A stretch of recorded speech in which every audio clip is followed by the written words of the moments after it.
Well, we are still on the pause here on Joy News. It's Tuesday, and of course, let's talk about some labor matters because the Fair Wages and Salaries Commission is accusing the Civil and Local Government Staff Association of Ghana, CLOGSAG, of sidestepping its authority by presenting demands for a new salary structure directly to the senior presidential advisor.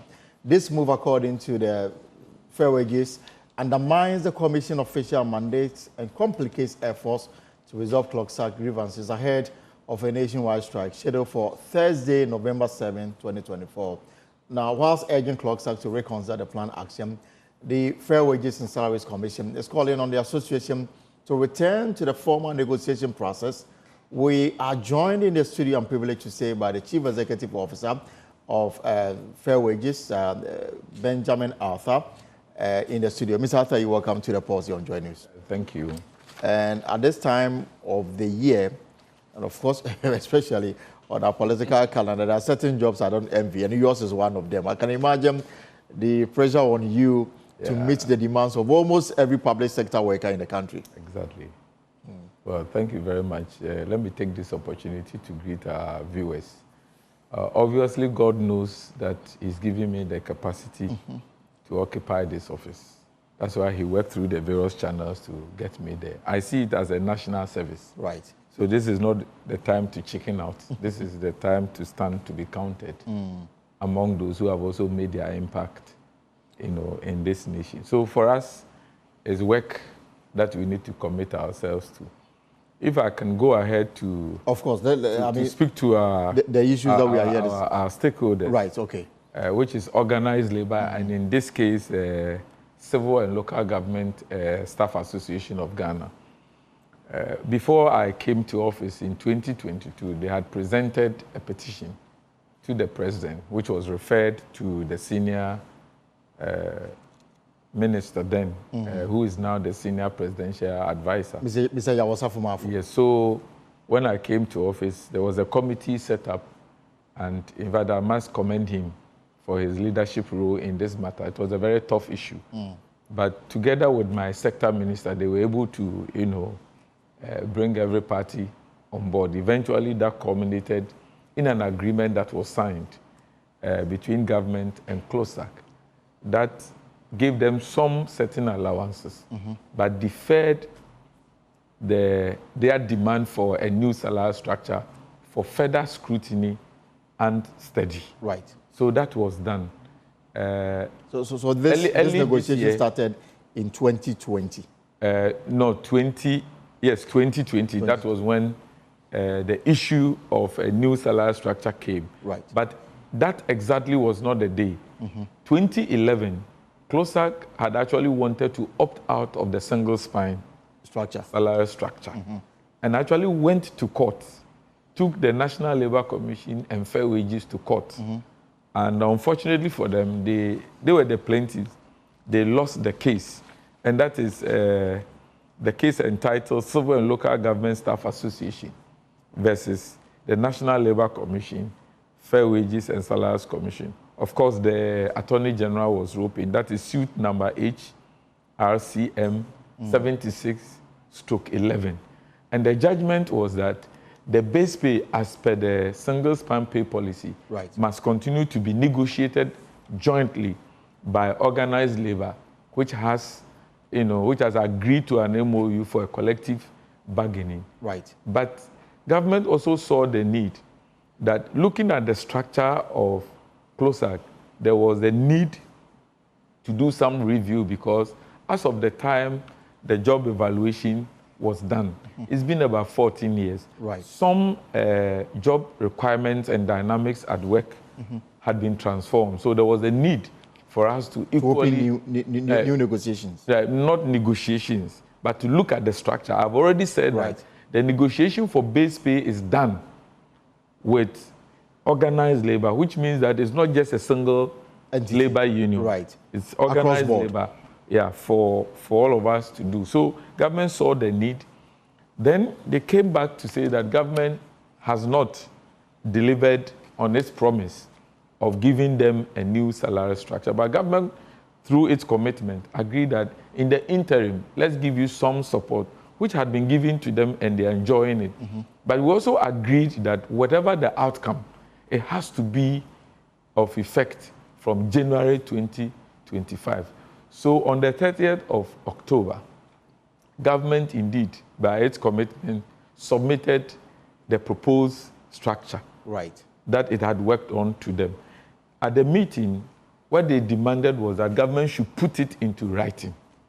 Of course, that is the normal thing to be done. That was done. But of course, the entity that is in charge of developing salary structure is actually Fair Wages. So the government team agreed that Fair Wages should write to communicate the outcome of the meeting. The government offer, which was done.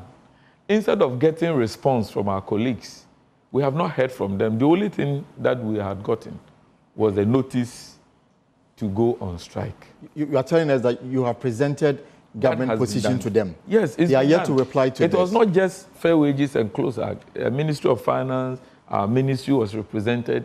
There is all of us at that meeting. And CLOGSAG was part of this meeting. Yes. Their demand was that put it in writing. Yes, and that has been done and communicated to them. But instead of getting the feedback, all we heard was that they are going ahead to really embark on a strike on Thursday. And we thought that that is not the way to go. But of course, we could also anticipate. Because you see... I just wanted to quote exactly what they said in this in this press statement that they issued to the public.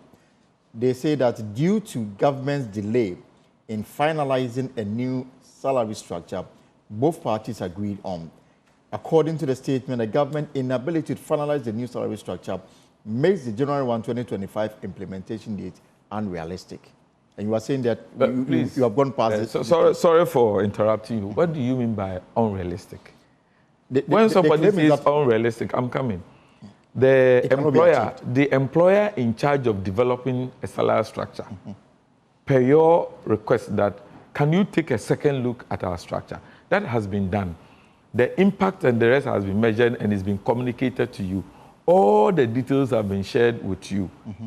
As of 30th October, don't forget that the discussion had been ongoing. The 30th October was when government was very firm that this is the offer, and that was given. Between 30th of October and effective date for implementation, which is January 1. Where is the delay? And it takes two to tango. They claim that... We've given you an offer. We've shown you all that government is capable of doing. If you want to be committed, what you do is that you say, yes, I agree. If you said you agreed to it, there's no delay. Their point is that this has not been finalized. I don't know what they mean by this. Unfortunately, we wanted them to be on the show. We are yet to get through to them. But the claim they make here is that, I mean, whatever deal you have between them has not been finalized. And they look at from now to January 1 and say that it is impossible to have the finalization take off. The reason why... Nobody can say that government is not capable of doing that. Let's be very serious in this country. When in 2022, we met and concluded on COLA. I don't know if you remember this story very well. The cost of living, yes. The cost of living allowance. It was done just before validation for July, but it was paid. And we had only 5 days, just 5 days. Government was able to do all the calculations and to do that. Look at the entire public sector. That was done. How then can you conclude that between October and January 1, that is not possible? So, Ms. Atta, you are saying that... It is possible. You are saying as far as Fair Wages is concerned, everything has been done. You finalized everything. Has been done. You have nothing more to discuss. No, they ask us to put it into writing. That has been done. If you disagree with government's offer or its position, what is of importance is to communicate your position, to say that we do not want to go this way or we have accepted it. But when you don't write and you also don't ask us to engage further, and all that you could afford to do is to write and tell your members that they should take away their productivity and still demand their pay, That is most unfair. So you say and, that... And in our view, we thought that there's a need for an intervention. So we have petitioned National Labour Commission to intervene in this matter. And hopefully tomorrow they have called all of us to appear before them. I'm sure sanity will prevail after the National Labour Commission has intervened in this matter. So as far as you are concerned, they are acting in bad faith? Oh, definitely. Definitely. For me, I need to be strong on this. It's a show of bad faith, simply because we are at the table and the labor laws do not permit you to just go on strike because you feel that you are entitled to a strike. The labor law does not allow that. It is when the other party has failed to act. But whilst we were at the table, they served the notice. The notice was served before even the 30th. The notice was served. Whilst we were at the table, you cannot put my hands behind me and say that I should run at a speed like the Olympic guys. That is very unfair. So for us to have a congenial atmosphere, for the JoJo, for us to have a dialogue, which is the only way out in this matter. No matter how long you want to go on strike, we will have to come back to the table to engage. So you don't do that and say that you want to put pressure on government to deliver. When you say delay, if you believe that government can give you what it promises to give, you must equally trust government, and not to say that you anticipate a delay. Your anticipation of a delay does not culminate in your response of a strike. But my difficulty here is, why would CLOGSAG announce a strike action when you've written to them that this is the package government have for you? They will not respond to your letter, but will communicate to the media that we are embarking on a strike action. It's something not amiss here. You may have to look out for that. I do not speak for CLOGSAG, so I am not able to tell exactly what has been on their minds for the actions that they have taken. But I speak for the employer in this matter, and to say that government has demonstrated immense commitment. Let me tell you one thing government did. Tell me about it. Whilst you are waiting, whilst you are waiting for the adjustment to be done, take the 18%, continue to enjoy it. And government has given, for which other unions are very peeved that it appears that we are discriminatory against them. You are enjoying all these things, and you say that government cannot deliver. When we negotiated and decided that take this interim measure, it was paid. Right. And you are enjoying it. How then? That conclusion that you anticipate that there will be a delay and therefore the response to your delay is the strike. For me, it doesn't gel. If you really want to show your commitment, your response to the delay is to join the party who is a partner with you at the workplace to work together to remove the obstacles. And that is how partners, social partners at the workplace ought to act. Are you able to walk us through the package government has presented to them? No, I'm not able to share that one on air. But I'm not able to. What is the guarantee that this will be finalized and implemented on January 1, 2025? No, for government, we communicated. You know, we set up a subcommittee. The subcommittee was working and was reporting to everybody. So the final decision from government's point of view was what was communicated to them. So if they had not served their notice and they said, oh, Jack, let's move, I am sure in the next 1 week or so, the implementation or the communication for its implementation in January would have been done. Because we have engaged adequately on this matter. We have engaged adequately on this matter. So we do not even anticipate any delay that has been mentioned anywhere. And in your press statement that you issued today, you also pointed out the fact that they went behind you to negotiate with the office of the former senior minister. Something you think that undermines the authority of the Fair Wages That's not precisely our intent, maybe the way you have interpreted it. You know, in their communique to the media, they mentioned that they don't want to have anything to do with the chief executive. And by the chief executive, they mentioned my name, Benjamin Arthur. Right. And for me, we don't take kindly to that because it's been a strategy, an age-old strategy that they have adopted for all this while. I mentioned one to you when the single span was being implemented. They did not want to deal with the joint negotiation. They didn't want to deal with fair wages. They took the matter to court, but unfortunately, it was not in their favor. The ruling didn't go in their favor. The ruling was essentially that, yes, you have the right to demand what you want to demand. You have the right to form your own association. There's the freedom of association. But it is not absolute. It is interpreted in the national interest and in the rights and freedoms of the others. So they were not allowed to opt out and to say that they alone should be able to appear separately and just negotiate on their base pay. It has to be the joint one. So there was some peace. But they've noticed that with the presence of fair wages and with this ruling in mind, which we do not want to be cited for contempt of court, they've noticed that when fair wages is involved, it is not likely that they will be able to opt out of the single spine. And for me, the strategy from them has been that let us take away fair wages. So at the end of the day, the strategy was basically, let's look around and see how best we can do without the fair wages. But this is not the first time that they've written concerning me. The last one that I noticed was that they were asking the president to remove the fair wages board. What was the reason? Nobody cited any reason. You cannot cite me for incompetence. You will not cite me for dishonesty. Exactly. You represent fair wages as a body. They want to personalize it. That is where I don't know the game plan, because if you want to attack the individual, it means that you are not concerned about the conditions of service that you are really demanding, because that has been addressed. Right. If it's not been addressed adequately in your view, then speak to it.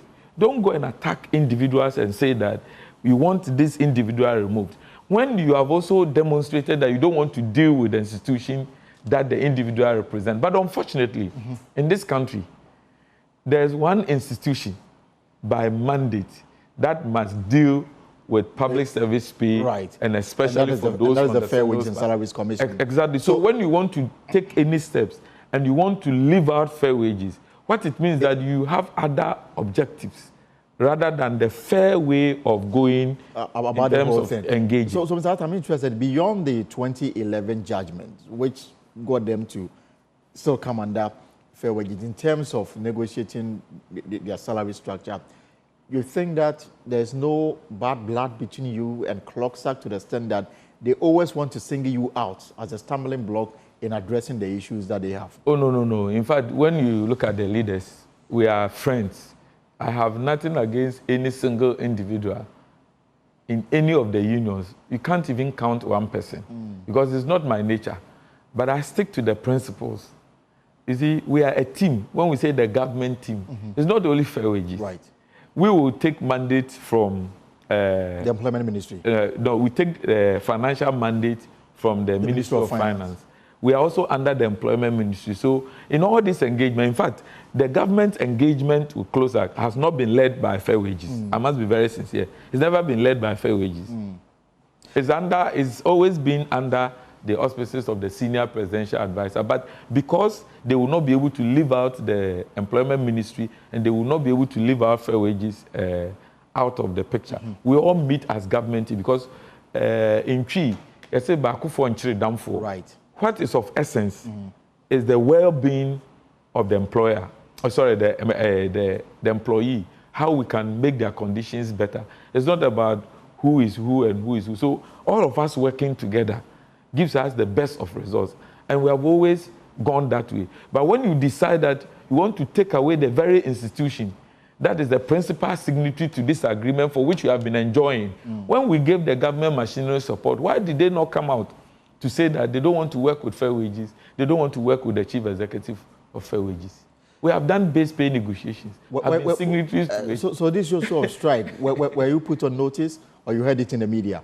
Well, the first notice to strike, we were not in copy.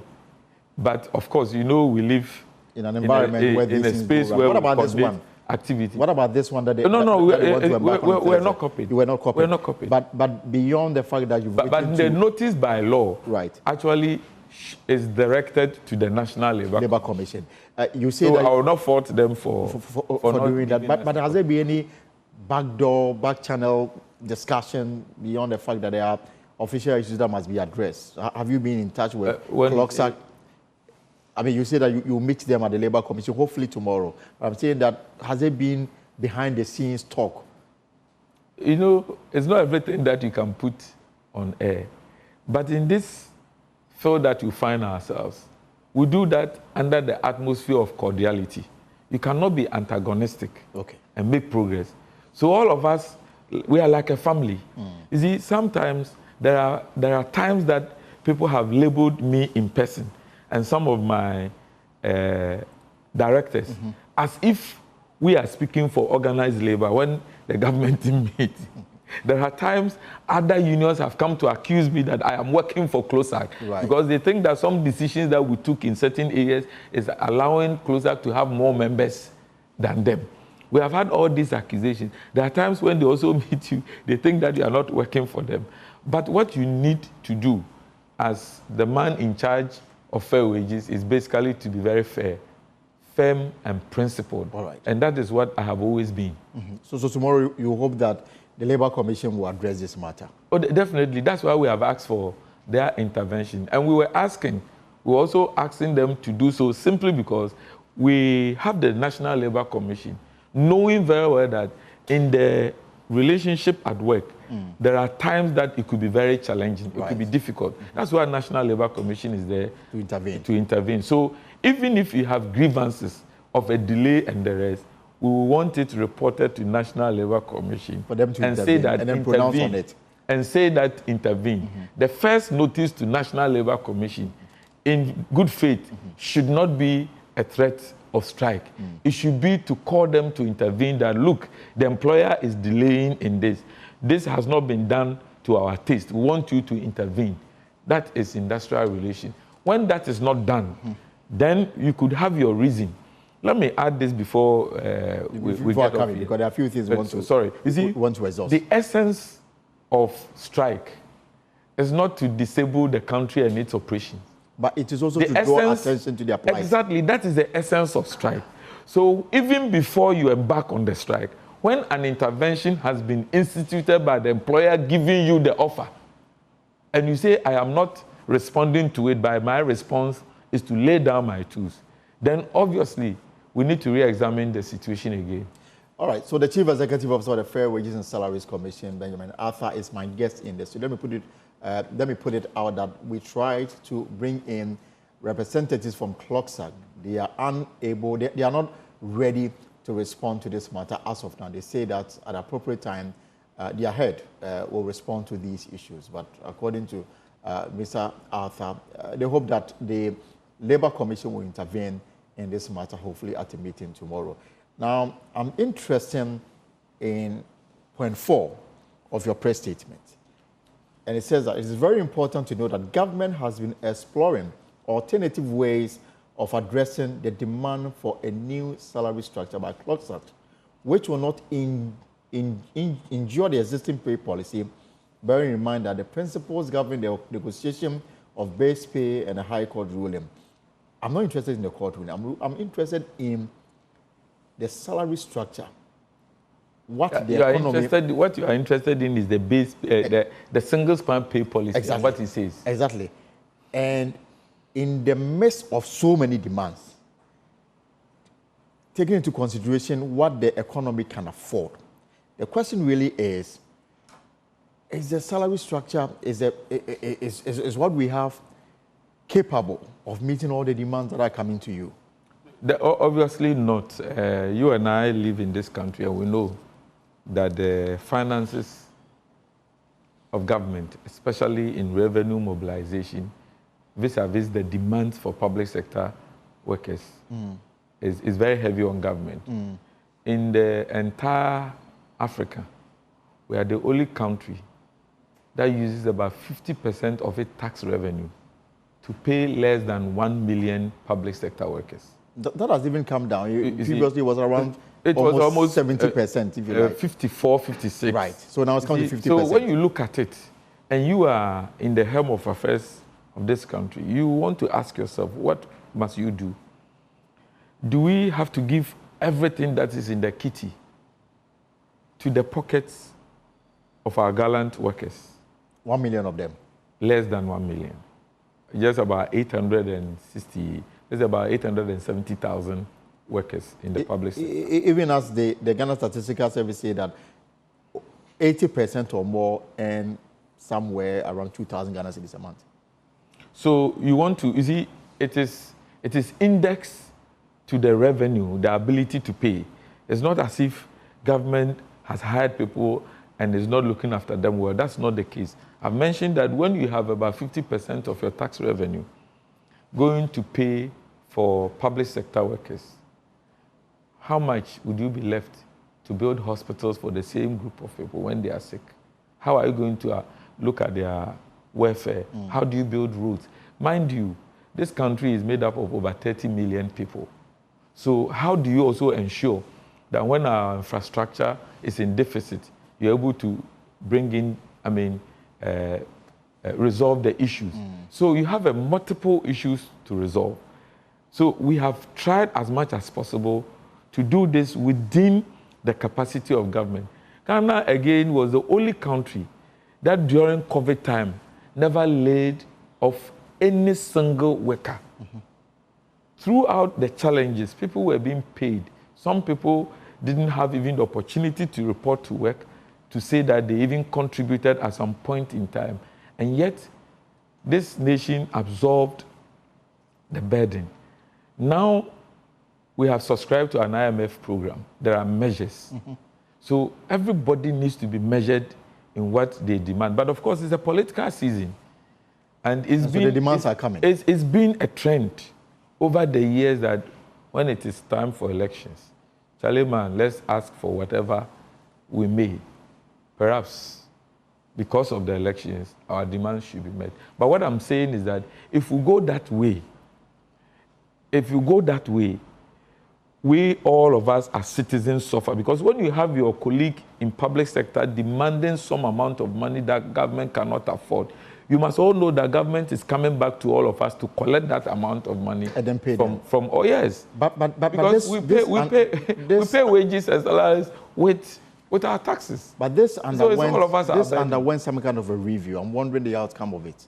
The salary structure, the fair wages and salaries, the salary structure. We understand CLOGSAG. Exactly. No. I understand that the entire process was undertaken through some kind of a review. No, the review is ongoing. Government, together with organized labor in 2022, instituted a committee under the auspices of the National Tripartite Committee, under the chairmanship of my Honorable Minister for Employment, Honorable Ignatius Bafowa.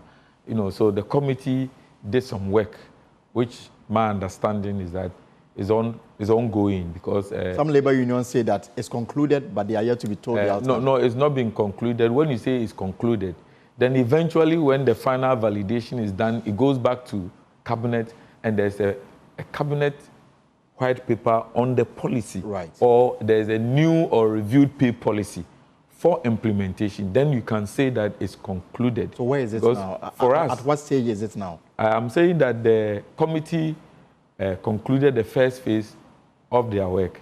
And I'm sure maybe in the coming days, the committee will be able to meet to continue its work. It's not under fair wages chairmanship. We are not for policy. Right. We are for implementation.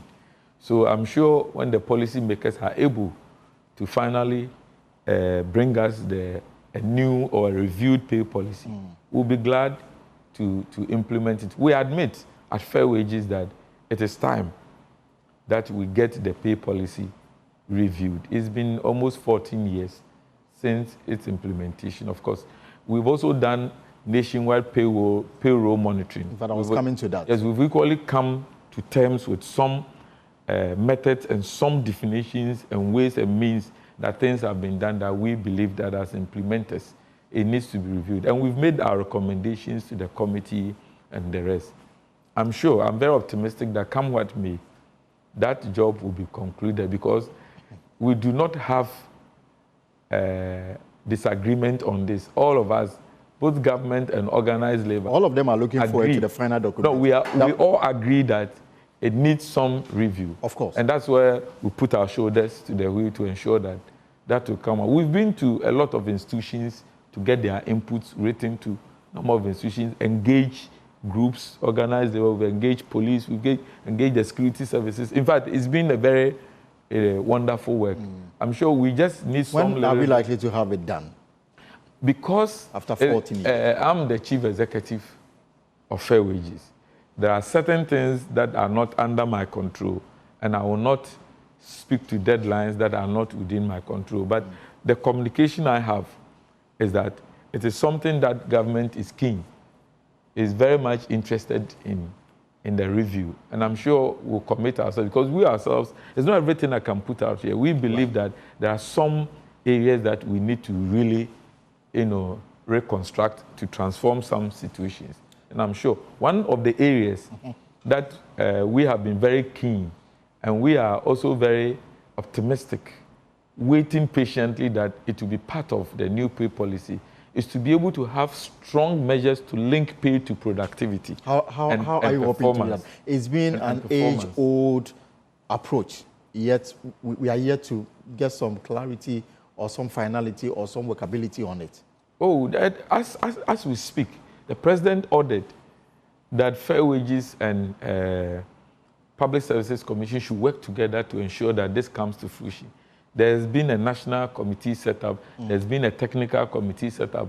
They'll be able to do their work, produce the report and the rest. We'll be able to get the PSC to review its manual to speak to performance, linking certain aspects to pay. The engagement is ongoing, and I'm sure when they're done, it will come to the entire public and the public sector workers for us to sit again. All the committees have public sector workers representation. So at the end of the day, when it comes, it will be a national discourse. Once it's firmed up that this is the way to go, we are good to go, that it should be implemented. And not only that, the performance instrument for PSC has also been reviewed. And there's a digital platform being created to ensure that organizations, apart from just setting goals, we index it to the national goals. Not only the heads of institutions will have their contracts signed with their outputs, indicators indexed to the organizational mandate and national goals. Then it trickles down to the very last person. Right. So that when we measure your performance, it speaks to our national targets. We have put all these things in place, but of course, it will take quite some time for us to firm it up and get it fully implemented. And so there's a heavy work. And then the issue of payroll audit that this exercise you started some time back, you saved the government some amount of money. What is the update on it? Well, the update on the payroll monitoring is that it is when people hear us on the street that they think we are doing payroll monitoring. No. Fair Wages has a unit headed by a deputy director called Payroll Monitoring Unit. So for us, it's a day-to-day activity that you do. Apart from the field monitoring that we do, apart from that, any engagement that we do, for example, when management comes to us that they want us to review their salary structure, we want to go into detail to know exactly what you are collecting and what you are not collecting, what is wrong and what is not wrong. So it's something that we do. If, for example, you have been appointed as a new chief executive for one of the public sector institutions and PSC makes rise to us to make a recommendation as to your conditions of service. Right. Obviously, it gives us the opportunity to go deep into what your organization has been offering in times past and what is being done currently. So for us, it's something that we continuously do, but it's yielding positive results. And I'm the glad. matter of the ghost names, few months we were able to recover over 10 million. What is the status of it? 10 million was even a very small at the initial stages. Yes, this few days into it, we recovered over 10 million. I must also commend Controller and Accountant General. I must be very, kind to them on this because they have been very cooperative. And not only that, the internal audit agency has also been very supportive. And then the whistleblowers. And of course, the special prosecutor also disappeared. I rise up for them. Sincerely, the whistleblowers have been very helpful. Issues that could not come to the notice of Fair Wages, through the whistleblowers, were able to do so. What has come to happen now is that increasingly, people are beginning to know that, look, there's somebody sitting somewhere and watching you. The savings are huge. But we believe how much are we talking about? The last time that we did the estimate, I think that was in August. It was about 348 or so. I've forgotten the exact, but it was 348. And the cascading, 348 million cedis. The cascading money effect, that obviously would have gone into the hands of people that were not working. Yes. The cascading effect, which was so beautiful, was what Smith was also doing by weeding out, you know, the same individuals the same individuals and more scheme. And they also made a huge savings, you know. So we are freeing the space.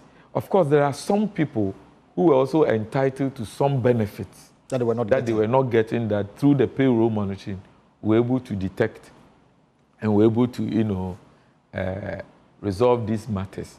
So it's very helpful. So how many people have been taken off the payroll that were there illegally? You know, I don't want to go into details, because what we do basically, I've given you the figure, but what I don't want to do here is that for the institutions that we detected some, and I call them anomalies because I can't read the intent, so I can only call it anomalies. What we have done is that we parcel all the names and all the details to management for management to take action. It is only when management fails to take action that we are emboldened to go the extra mile of reporting to some other authority. Unfortunately, we don't have prosecutorial powers, so we are not able to go to certain lengths. But if it comes to making recommendations for you to refund, which is our interest, our interest is to recover anything that you've taken wrongfully and to seize it. That's our first interest. So once that is coming back to the government coffers, we are good to go. It's your insistence of continuously doing it that will land you at the courts of law. And you are absolutely certain that in some few weeks, months, or years to come, our payroll will be rid of illegal names? It will be, and beyond that, not just illegal names. When you are inactive and nobody knows where you are, you'll be deactivated. So it's not just the ghost people. For example, if the digital platform being developed is fully operational, linked to pay, what it means is that if you decide that on your own, you leave work, you are not on leave, you are not on sick leave, you have not traveled to go and study with permission, and on your own, you have decided that you are sleeping at home, and for a number of days, you are not reporting to work. Nobody knows your whereabouts. It will deactivate your pay. That we are all waiting to see. But clearly, these things cannot be done by the individuals alone. Obviously, you have people who've made it their duty to recruit people as ghosts and then take the salary in their names. There is a book called The Economics of War. We have a similar situation in every sphere that I have recounted. There are beneficiaries. Of course. But we are not looking at the beneficiaries. We are looking at the true people who must benefit. You see, what the payroll continuously assures us of is that when we take away pay from those who are not deserving of it and free a space, those who actually do the work can be given more and be appreciated for the work they do. So it's not to deprive people of their pay. It's to recognize the effort of those who are really doing the work. All right. Is that your final words as we go? My final words is to my colleagues who are civil servants and who are local government service staff. My appeal to them is that we have a nation to build. It should not be our intent that we want to disrupt the activities of government or of this nation. We should all work together. Dialogue is the way forward. Whichever our feelings, whatever we feel, whatever our grievances, it will take us to sit as equal partners at the workplace to have a dialogue in order for us to have a resolution. So I'm appealing to my colleagues to call off their strike and continue to engage, because a good substance, the best of outcomes, is from constructive engagement and not from one partner sitting on the fence waiting that the other partner should do something. All right. Mr. Ben Atta is the CEO of the Fair Wages and Salaries Commission, CLOGSAG, they've made it clear that they will embark on a strike action on Thursday because of what they claim to be governments not, speeding up the process for them to agree on some salary structure. Now, the Federal Wages Commission is hoping that the Labour Commission will intervene in this matter tomorrow. We'll follow this matter and bring you the latest. We'll take a short break here on the report. When we return, we'll have more.